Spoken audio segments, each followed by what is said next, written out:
مولا تبارک و تعالی عنہ بھوک سے نڈھال تھے. طلبہ موجود ہیں، وہ بھی خاص طور پر ذہن میں رکھیں. بھوک سے نڈھال تھے سیدنا غوث پاک رضی اللہ تعالی عنہ. کم و بیش 20 روز سے کوئی دانہ پیٹ میں نہیں گیا تھا. تو شونزیہ کر کے ایک علاقہ وہاں پر، یا شانزیہ کر کے، اس علاقے میں کچھ اللہ والے رہتے تھے. غوث پاک رضی اللہ المولا تبارک و تعالی عنہ نے سوچا چلو میں وہاں چلا جاؤں. وہاں گئے، وہاں کی مسجد میں پہنچے تو آپ نے کیا دیکھا کہ مسجد کے اندر ایک بندہ کنارے پر بیٹھ کر اپنی تھیلی میں سے کچھ گوشت اور روٹی نکال رہا ہے. غوث پاک رضی اللہ تعالیٰ عنہ کو اس نے دیکھا تو اس کے دل میں خیال پیدا ہوا کہ میں انہیں بھی کچھ کہوں کہ آپ بھی شریک ہو جائیں.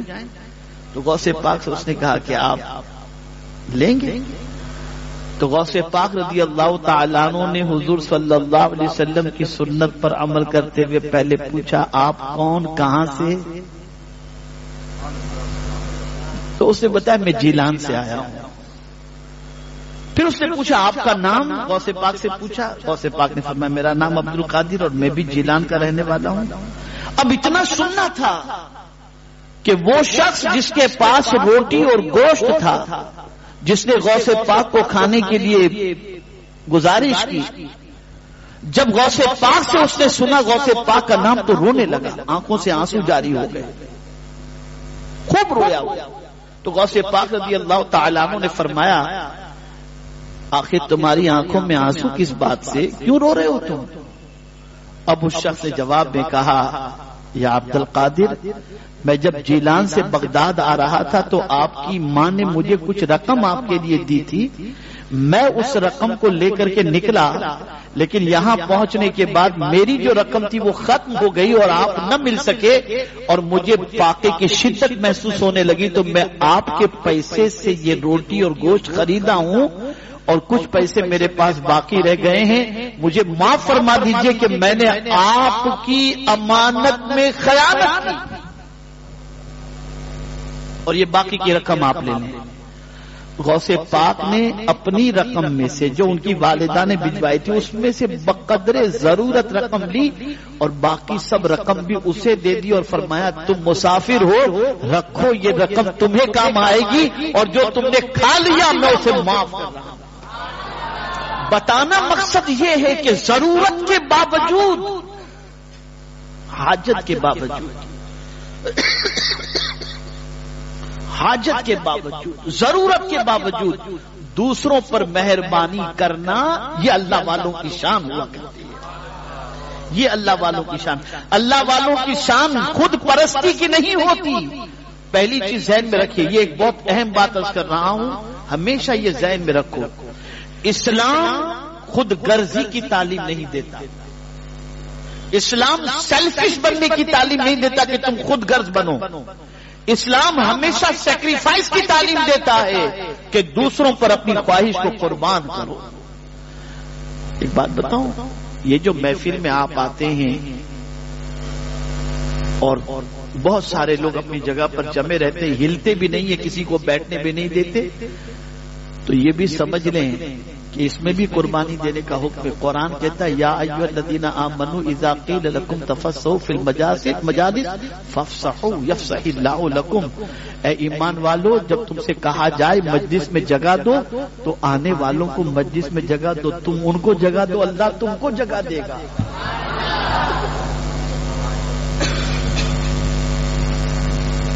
تو اسلام سیکریفائس سکھاتا ہے. اسلام قربانی سکھاتا اور سیدنا غوث پاک رضی اللہ تعالیٰ عنہ نے اپنی زندگی فاقہ کشی میں اتنی گزاری جس کی کوئی انتہا نہیں. ابلے ہوئے چاول کا پانی پینا اور گھاس پتی پر اکتفا کرنا، اس طریقے سے غوث پاک رضی اللہ تعالیٰ عنہ نے اپنی زندگی پاک گزاری. اور میرے پیارے آقا صلی اللہ تعالی علیہ وسلم کے پیارے دیوانوں، اس کے باوجود جب کوئی غوث پاک رضی اللہ تعالیٰ عنہ کو عطا کرتا اور غوث پاک کو فقیر نظر آتے، غوث پاک سارا اسے لٹا دیتے، اپنے پاس کچھ رکھتے ہی نہیں تھے. یہ شان تھی غوث پاک رضی اللہ تعالیٰ، یہ شان تھی سیدنا غوث پاک. کسی نے پوچھا غوث پاک رضی اللہ تعالیٰ عنہ سے، حضرت آپ کو کیا پسند ہے؟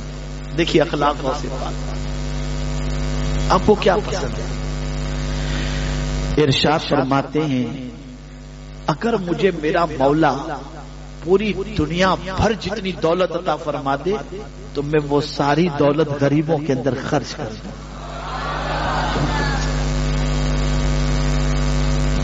اب آج کے درس کا سب سے اہم نقطہ میں عرض کرتا ہوں.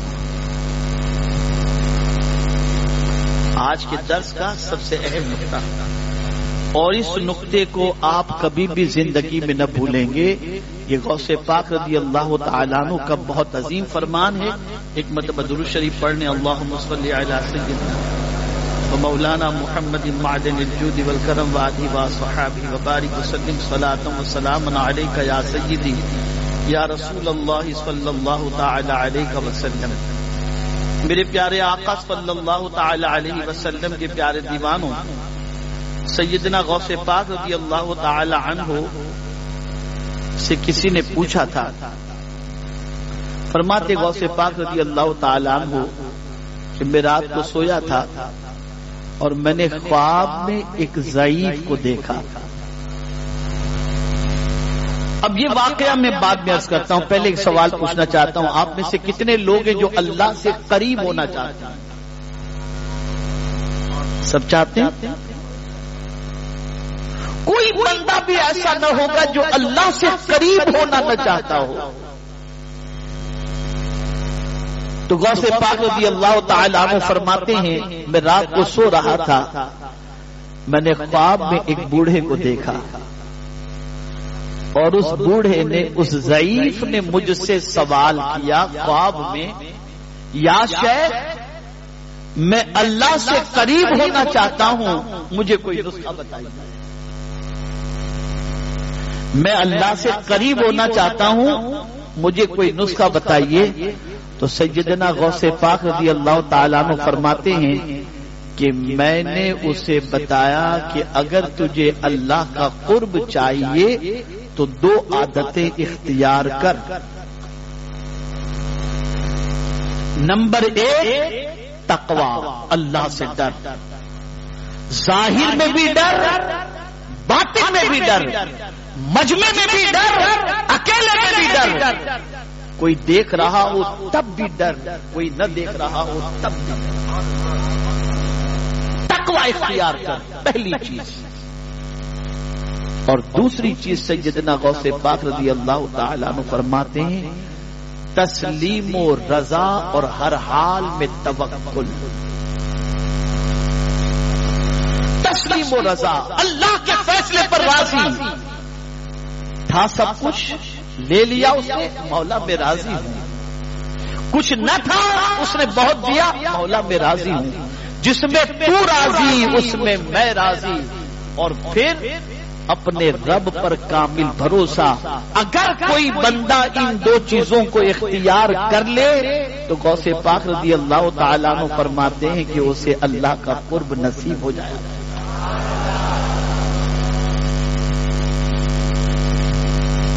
گلے میں مالا پہننے سے قرب نصیب نہیں ہوتا، بال بڑھانے سے قرب نصیب نہیں ہوتا، رنگیلے کپڑے پہننے سے قرب نصیب نہیں ہوتا. قرب نصیب ہوتا ہے تقوی سے.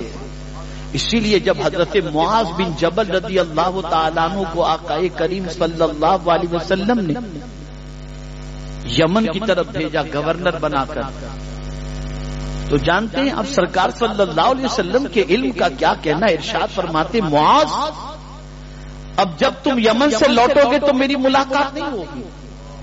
گویا سرکار نے اپنے وصال کی اطلاع دی تو رونے لگے حضرت معاذ بن جبل رضی اللہ تعالیٰ عنہ. سرکار نے فرمایا معاذ کیا چاہتا ہے تو مجھ سے قیامت میں قریب رہے؟ تو چاہتا ہے کہ قیامت میں تجھے اللہ میرا قرب عطا کر دے؟ عرض کہتے ہیں ہاں یا رسول اللہ. ایک ہی نسخہ سرکار نے فرمایا معاذ تقوی اختیار کر قیامت میں مجھ سے قریب رہے گا. تقوی اختیار. اللہ سے ڈرو، ہر حال میں ڈرو. کوئی نہ دیکھ رہا ہو تب بھی ڈرو، تنہائی میں ڈرو، مجمع میں ڈرو، اکیلے کہیں رہو تب بھی ڈرو. ڈرو اللہ سے ڈرو کہ ایک تصور رہے کوئی دیکھ رہا ہو نہ دیکھ رہا ہو میرا مولا دیکھ رہا ہے. اور ولایت ملتی ہی اسے ہے جس کے اندر تقوی موجود.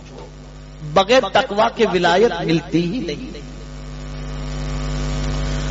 جسے نعمت کی خاطر کہہ رہا ہوں، کوئی اپنی بڑائی بیان کرنا نہیں.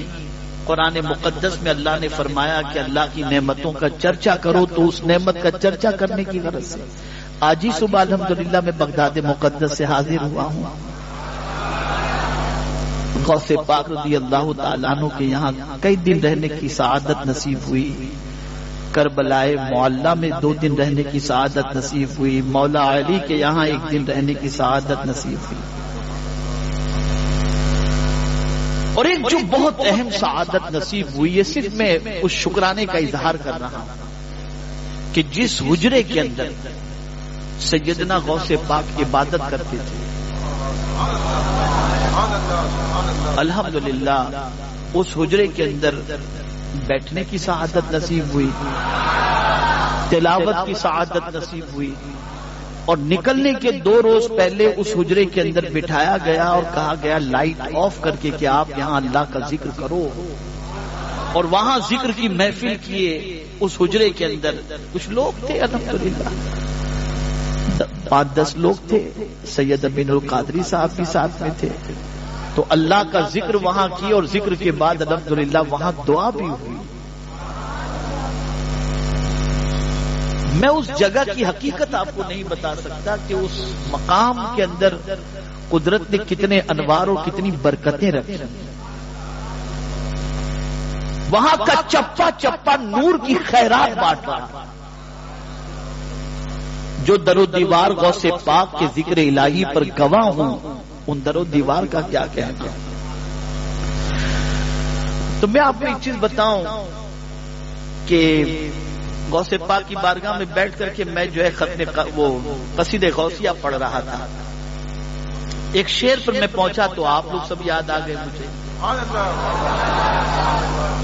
اور وہ شعر یہ تھا کہ غوث پاک فرماتے ہیں نظر تو الی بلاد اللہ جمعا کخردلۃ علی حکم اتصالی.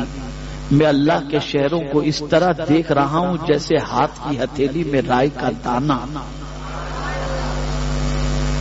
تو چونکہ جلوس غوثیہ کے موقع پر میں یہاں نہیں تھا، بغداد شریف میں تھا، تو میں نے وہیں سے ساتھیوں کو، شورا کے ساتھیوں کو میسج کیا اور V16 کے ہمارے ساتھیوں کو میسج کیا کہ غوث پاک فرماتے نظر تو الی بلاد اللہ جمعا، میں اللہ کے شہروں کو، صرف سامنے بیٹھا ہے اس کی بات غوث پاک نہیں فرماتے، اللہ کے شہروں کو، سارے شہروں کو اس طرح دیکھ رہا ہوں جیسے ہاتھ کی ہتھیلی میں رائی کا دانہ. تو جس غوث کی نظر کا عالم یہ ہو کہ اللہ کے سارے شہر ان کی نگاہوں کے سامنے ہو، تو اگر سنی دعوت اسلامی کے قافلے کے ساتھ کوئی جلوس میں نکلتا ہو تو وہ بھی غوث پاک کی نظر سے اوجھل نہیں ہو سکتا. اور جن پر ان کی نظر کرم پڑ جائے تو اس کی دنیا بھی سنور جاتی ہے اور آخرت بھی سنور جاتی ہے.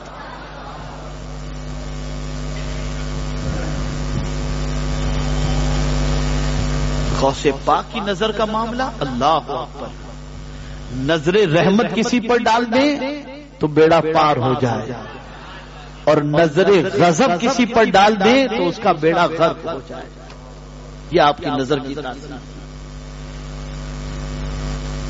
سیدنا غوث الثقلین رضی اللہ المولا تبارک و تعالی عنہ فرماتے ہیں، غوث پاک کے نزدیک سب سے اچھا عمل کون سا ہے؟ غوث پاک رضی اللہ تعالی عنہ فرماتے کہ میں نے اعمال کے دفتر کو کھنگال کر کے دیکھا. اعمال کے دفتر کو کھنگال کر کے دیکھا کہ کون سا عمل ایسا ہے جو اللہ کو سب سے زیادہ پسند ہو. اب دیکھنے والا کوئی معمولی نہیں، غوث پاک فرماتے میں نے اعمال کے دفتر کو کھنگال کر کے دیکھا کہ کون سا عمل اللہ عز و جل کو سب سے زیادہ پسند ہے. تو غوث پاک فرماتے ہیں کھانا کھلانا، اس سے بڑا عمل اللہ کو دوسرا کوئی پسند نہیں. بھوکوں کو کھانا کھلانا. غوث پاک رضی اللہ تعالیٰ عنہ فرماتے مجھے اللہ دے تو میں مسکینوں کو کھانا ہی کھلاتا، کھانا ہی کھلاتا. اور یہ بات یاد رکھیں، یہ اتنی بڑی نیکی ہے، اتنی بڑی نیکی ہے، اتنی بڑی نیکی ہے کھانا کھلانے والی کہ کل بروز قیامت اللہ عز و جل اپنے بندوں سے فرمائے گا کہ میرے بندے میں بھوکا تھا، تو نے مجھے کھانا نہیں کھلایا. تو بندہ عرض کرے گا مولا تو ہی تو سب کو کھانا کھلاتا ہے، رزق تو ہی دیتا ہے، تو کیسے بھوکا؟ تو میرا رب ارشاد فرمائے گا میرے بندے فلاں میرا بندہ بھوکا تھا، اگر تو اس کو کھانا کھلا دیتا تو اس کے قریب مجھے پا لیتا. یہ کھانا بہت بڑی دیکھیے. اور الحمدللہ وادی نور میں کچھ بندے ایسے ہوتے ہیں اور کچھ بندیاں بھی ایسی ہیں، اللہ ان پر بھی کرم کی نظر فرمائے. بندے بھی ایسے اور بندیاں بھی ایسے. کچھ بندے نیاز کا اہتمام پرمیشن لے کر ہمارے ذمہ داروں سے اس طریقے سے کرتے ہیں کہ 2, 5, 10 ہزار آدمیوں کے کھانے کا انتظام کر دیتے ہیں اور وہاں پر لنگر کا انتظام